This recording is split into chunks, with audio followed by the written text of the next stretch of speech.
ഉപ്പയുടെ കൂടെ ജോലി ചെയ്തുകൊണ്ടിരുന്ന ഒരു 10-15 വർഷമായിട്ട് ജോലി ചെയ്തുകൊണ്ടിരുന്ന ഒരാളുടെ മകൻ ഉപ്പയുടെ കമ്പനിയിൽ ജോലി ചെയ്തു. ജോയിൻ ചെയ്തതാണെങ്കിൽ ഈ ഫാദറിനെക്കാളും സാലറിയിലാണ് ജോയിൻ ചെയ്തത്. അപ്പം ഉപ്പ പുള്ളിയുടെ അടുത്ത് ചോദിച്ചു, ഭയങ്കര ഇതില്ലേ, എങ്ങനെയാണ് ഇത്ര ചെറിയ പയ്യൻ നല്ല സാലറിയിലൊക്കെ കയറിയല്ലോ എന്ന് ചോദിച്ചപ്പോൾ പുള്ളി ഒറ്റ ലൈനിൽ പറഞ്ഞു, എൻ്റെ മോൻ CA ആണെന്ന് പറഞ്ഞു. അങ്ങനെ അന്ന് രാത്രി തന്നെ ഉപ്പാക്ക് ആ സമയത്ത് ആ ഒരു ചൂടിൽ എന്നെ വിളിച്ചിട്ട് പറഞ്ഞു, മോനെ നീ എന്താവാനാണ് എൻ്റെ പ്ലാൻ എന്ന്. 8ാം ക്ലാസ്സിൽ തന്നെ, ഞാൻ മൂത്ത മകനാണ് ഫാമിലിയിൽ. അപ്പോൾ എന്താവണമെന്ന് ചോദിച്ചപ്പോൾ ഞാൻ പറഞ്ഞു, ഇപ്പോൾ ഡോക്ടറാവാം, കാരണം അതാണല്ലോ നാട്ടിൽ നടപ്പ്, സാധാരണ അങ്ങനെ പറയണമല്ലോ. അപ്പോൾ ഉപ്പ പറഞ്ഞു, മോനെ നീ CA ആയാൽ മതി. അപ്പോൾ ശരി, CA മതി. അപ്പോൾ എനിക്ക് ഒരു ഐഡിയ ഉണ്ടായിട്ടില്ല CA എന്താണ്, അതിൻ്റെ ഫുൾ ഫോം എന്താണെന്നുള്ള ഒരു ക്ലൂ ഉണ്ടായിട്ടില്ല. പിന്നെ നെക്സ്റ്റ് ഡേ ഭാഗ്യവശാലൊരു നമുക്ക് പുതിയൊരു മാത്സ് ടീച്ചർ വന്നു സ്കൂളിൽ. ടീച്ചർ വന്നിട്ട് നമ്മളടുത്ത് ചോദിച്ചു, എല്ലാവരും എന്താണ് അംബീഷൻ എന്ന് ചോദിച്ചപ്പോൾ ഒരുപാട് ടീച്ചറും ഡോക്ടറും പോലീസൊക്കെ പറഞ്ഞപ്പോൾ ഞാൻ CA എന്ന് പറഞ്ഞു. പെട്ടെന്ന് ടീച്ചർ ക്ലാപ്പൊക്കെ ചെയ്തു. അന്ന് തൊട്ട് തലയിൽ കയറിയതായിരുന്നു CA. പിന്നെ അതിനെക്കുറിച്ച് ഞാനായിട്ട് ഇൻട്രസ്റ്റ് ബിൽഡ് ചെയ്തു. I was good at maths. എന്നിട്ട് കോമേഴ്സ് വേണമെന്നുള്ളത് മാത്രം ഞാൻ 11th CA ചൂസ് ചെയ്യണം എന്നുള്ളൊരു അൾട്ടിമേറ്റ് ഡ്രീമിൽ ആണ് ഞാൻ കോമേഴ്സിൽ എത്തിപ്പെട്ടത്. My name is Roushan. I'm a practicing chartered accountant. I'm a partner at PFA CO Chartered Accountants. I head Cochin branch and I'm basically from Kannur. എൻ്റെ 11th ഉണ്ടായ teacher ഉണ്ടായിരുന്നു, so ഞാൻ മിസ്സായിരുന്നെങ്കിൽ CA പഠിക്കണം എന്നൊരു ഭയങ്കര പാഷനേറ്റുള്ള ഒരാളായിരുന്നു. പക്ഷേ പല കാരണങ്ങളൊന്നും പറ്റിയില്ല. പുള്ളിക്കാരുടെ എല്ലാ ആഗ്രഹങ്ങളും എൻ്റെ എല്ലാം തീർത്തയാണ്. 11th I got good marks. 12th നാട്ടിനടുത്തുള്ള ഒരു നല്ല കോളേജിൽ അഡ്മിഷൻ കിട്ടി. കോളേജിൽ പോയി തുടങ്ങി. ഞാൻ അതിനിടയിൽ CA CPT ഞാൻ എന്ത് ചെയ്തു, ലക്ഷ്യ എന്ന് വെച്ചാൽ കോമേഴ്സിൽ കണ്ണൂരിൽ ജോയിൻ ചെയ്തിരുന്നു. ക്രാഷ് കോഴ്സ് ആയിരുന്നു, 2 months ക്രാഷ് കോഴ്സിൽ ജോയിൻ ചെയ്തു. എക്സാം എഴുതി.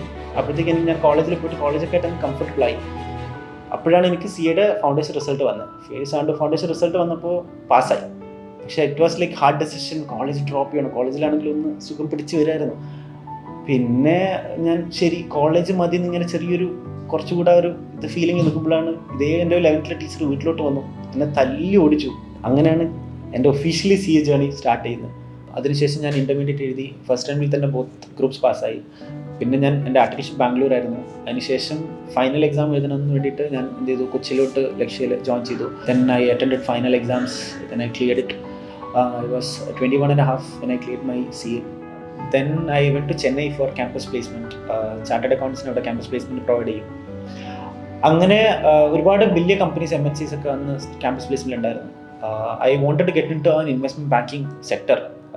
അങ്ങനെ I was able to crack an interview in Standard Chartered ഒരു UK leading global investment banking ഡിവിഷനാണ്. Then I started my work in 2016 at a very good package. I joined it at like 10+ lakh per annum.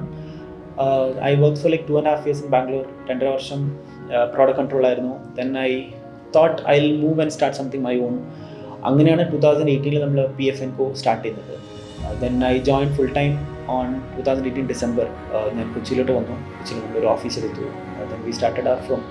നമ്മൾ practising പ്രൊഫഷനിലോട്ടൊരു പുതിയൊരു face കൊണ്ടുവരാമെന്നുള്ളൊരു ഉദ്ദേശത്തിലായിരുന്നു നമ്മൾ 4-5 പേര് കൂടിയിട്ട് ഒരു firm തുടങ്ങാമെന്നുള്ളൊരു plan എത്തിയത്. അങ്ങനെയാണ് നമ്മൾ എവിടെ തുടങ്ങുന്നില്ലായിരുന്നു നെക്സ്റ്റ് ബിഗ് ക്വസ്റ്റ്യൻ. കാരണം ഒരുപാട് നല്ല ഫേംസ് ഉള്ള നാടാണ് നമ്മൾ. അപ്പോൾ നമ്മൾ 3 ലൊക്കേഷൻ നമ്മൾ ഐഡൻറ്റിഫൈ ചെയ്തു. അങ്ങനെയാണ് കൊച്ചിൻ മെയിൻ ഓഫീസാക്കാനുള്ളൊരു പ്ലാൻ എത്തി. സെക്കൻഡ് ഓഫീസായിട്ട് കണ്ണൂരും കൂർഗും നമ്മൾ ഐഡൻറ്റിഫൈ ചെയ്തു. നമ്മളെല്ലാവരും അവിടെ സ്റ്റാർട്ട് ചെയ്യാൻ തീരുമാനിച്ചു. ഒരേ സമയത്താണ് ഏതാണ്ട് എല്ലാം ഓപ്പൺ ആയത്. നമ്മൾ കൊച്ചിൻ പനമ്പള്ളി നഗറിലായിരുന്നു നമ്മുടെ ഓഫീസ് സ്റ്റാർട്ട് ചെയ്തിട്ടുണ്ടായത്. അപ്പോൾ അവിടെ നമ്മൾ പതുക്കെ സ്റ്റാർട്ട് ചെയ്തു. വളരെ സ്ട്രഗ്ലിംഗ് ആയിരുന്നു ആദ്യമൊക്കെ. ആദ്യം ഒരാൾ നമ്മൾ അപ്പോയിൻറ്റ് ചെയ്തു, പിന്നെ 2, പിന്നെ പതുക്കെ ടീം ബിൽഡ് ചെയ്ത് തുടങ്ങി. ഇപ്പം 3 ഓഫീസസിലായിട്ട് നമ്മൾ 55 പേരുടെ ടീമാണ്. Problem more than that.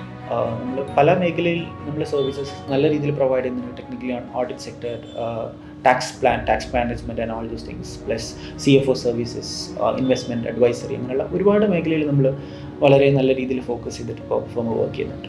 Indian CA കൂടാതെ തന്നെ ഇപ്പോൾ ഫൈനാൻസ് പ്രൊഫഷനിൽ ഡിഫറെൻറ്റ് ഓപ്ഷൻസ് മാർക്കറ്റിൽ അവൈലബിൾ ആണ്. ഇപ്പോൾ പറയുകയാണെങ്കിൽ നമ്മുടെ ഓഫീസിൽ തന്നെ ACCAs ഉണ്ട്. ഇന്ത്യൻ CA സ്റ്റുഡൻസ് കൂടാതെ ACCAs ഉണ്ട്. ACCA ക്വാളിഫൈഡ്സ് ഉണ്ട്. CMA US CS അങ്ങനെയുള്ള എല്ലാ പ്രൊഫഷണൽസിലെ ആൾക്കാരോട് വർക്ക് ചെയ്യുന്നുണ്ട്. Especially example when it comes to global reporting or IFRS standards and all, that is taken care by ACCAs they are good for that. Plus when it comes to cost related areas, cost management and costing project വരുമ്പോൾ CMA US ആൾക്കാരാണ് അത് handle ചെയ്യുന്നത്. when it comes to legal, company secretary ടീമാണ് അത് handle ചെയ്യുന്നത്. Different പ്രൊഫഷണൽസിൻ്റെ ഒരു പൂളാണ് നമ്മൾ ഇവിടെ ഓപ്പറേറ്റ് ചെയ്യുന്നത്. If CA is a tough syllabus to crack എന്ന് ചോദിച്ചു കഴിഞ്ഞാൽ it's all about our hard work and proper ഗൈഡൻസും മെൻറ്ററിങ്ങും ഉണ്ടെങ്കിൽ നമുക്ക് ക്രാക്ക് ചെയ്യാൻ പറ്റുന്നൊരു കോഴ്സാണ്. This 2 letter gives a lot of power and respect in our society. If I could do it, of course you would be able to do it too.